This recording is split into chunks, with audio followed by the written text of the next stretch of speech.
Bonjour à tous les deux. Sidi Khalifou, président du club des entrepreneurs de Mauritanie. Mohamed Bachir Nian, président du Conseil national d'entrepreneuriat. Merci à tous les deux d'être ici à Inspire and Connect pour cette 4e édition, ici à Dakar. C'est quoi d'être à Dakar pour un tel événement? Ah oui, donc c'est très bien, c'est chaud, mais c'est très bien. Il y a des idées, il y a de l'inspiration, c'est bon, ça bouge, ça bouge. Bachir? Ah non, c'est un excellent événement. Ouais. En tout cas, merci beaucoup pour l'invitation déjà. Et pour nous, le Sénégal, particulièrement nous les chefs d'entreprise sénégalais de cette nouvelle génération, c'est une belle opportunité de présenter une belle vitrine de notre pays. Et vous voyez aujourd'hui l'engouement que ça a créé, c'est que c'est vraiment le momentum d'organiser cet événement-là. La première question est pour vous, Bachir, justement. Vous avez lancé en 2023 une nouvelle organisation pour rompre avec le patronat classique au Sénégal. Quels sont les principaux changements, on va dire, que vous souhaitez impulser dans le paysage entrepreneurial et patronal? Le point le plus important, c'est collectif, impact. Collectif, c'est que si vous remarquez, sur les 15 dernières années, on a beaucoup de chefs d'entreprise qui sont lancés en Afrique de l'Ouest, particulièrement au Sénégal, le pays qui nous concerne, où il y a eu des idées, des innovations, des champions qui sont créés, mais dans différentes activités, dans différents secteurs, mais de manière isolée. Notre stratégie en 2023, quand on s'est lancé, c'est d'être dans le collectif, d'être ensemble. Parce qu'individuellement, on peut avoir un succès, mais collectivement, il faut peser sur les décisions stratégiques du pays. Aujourd'hui, au Sénégal, on a une vision 2050 développée par notre gouvernement. Il faut que notre génération puisse peser sur cette stratégie. Comment? En matière d'impact d'investissement, en matière d'impact, en matière d'emploi. Donc nous, on est organisé en mode projet, avec différentes commissions, mais je peux vous citer les plus puissantes au niveau de notre organisation. Ça va être la chaîne de valeur agricole, parce qu'aujourd'hui on parle de souveraineté alimentaire, donc il faut des champions dans ce secteur, dans l'agriculture, dans la machinerie agricole. On a l'énergie. Aujourd'hui, c'est un objectif dans notre pays d'avoir une électricité qui ne coûte pas cher. On a des consortiums dans l'énergie, des stratégies adoptées et des propositions concrètes qui ont été faites pour notre gouvernement. Donc notre organisation, le CNE, après 1 an, c'est 700 entreprises, dont 350 entreprises qui participent activement aux réunions stratégiques, aux ateliers avec le gouvernement sur des propositions. Donc notre objectif, c'est de construire le Sénégal, pas de 2029 ni de 2030, mais le Sénégal des 25-30 prochaines années. Monsieur Khalifou, comment le club des entrepreneurs mauritaniens et votre réseau sénégalais travaillent-ils ensemble pour accompagner les PME et dépasser les logiques traditionnelles, on va dire?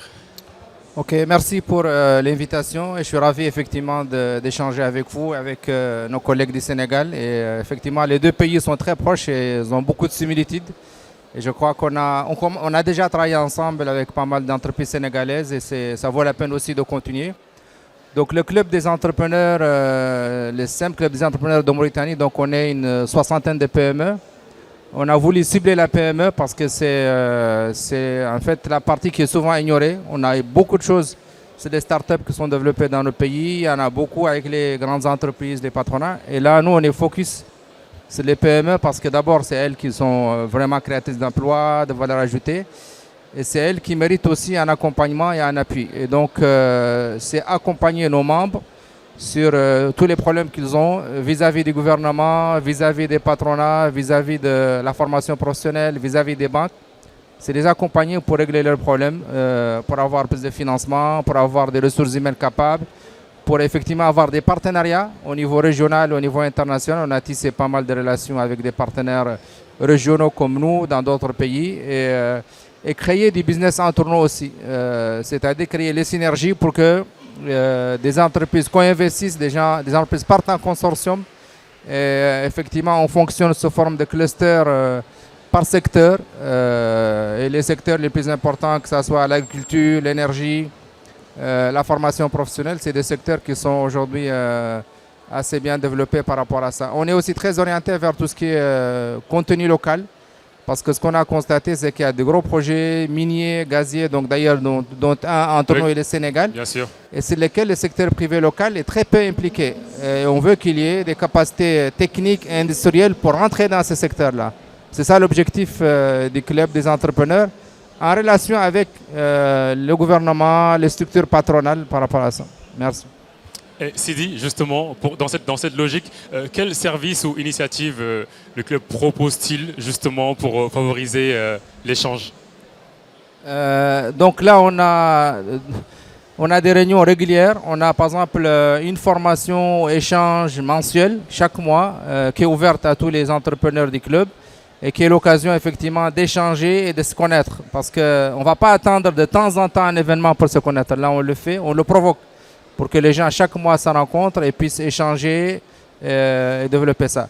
On définit on fait des études sur les besoins des entrepreneurs. Par exemple, on a fait toute une analyse sur les besoins en formation des ressources humaines et à partir de là, on développe un programme de formation pour nos entreprises.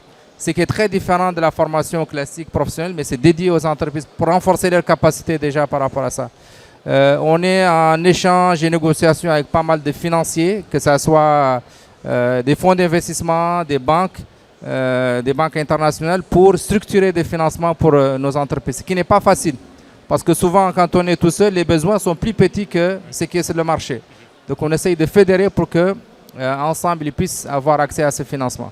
Je vais terminer avec vous, Bachir. Quelle est la vision de votre organisation en matière d'impact économique et social, et notamment concernant la responsabilité morale, on va dire, des chefs d'entreprise dans ce pays? En fait, en tant que chef d'entreprise sénégalais ou ouest-africain, grosso modo, sénégalais, on a une responsabilité morale. La responsabilité morale, c'est quoi? C'est si on a aujourd'hui 300 000 jeunes qui arrivent sur le marché du travail. Et 300 000 jeunes, c'est ceux qui sont déclarés. Officiellement, c'est ceux qui sont diplômés, qui rentrent sur le marché du travail. On a une responsabilité pour mettre ces gens au travail. L'État joue son rôle, mais c'est au secteur privé de jouer ce travail-là. Donc la vision, c'est très simple.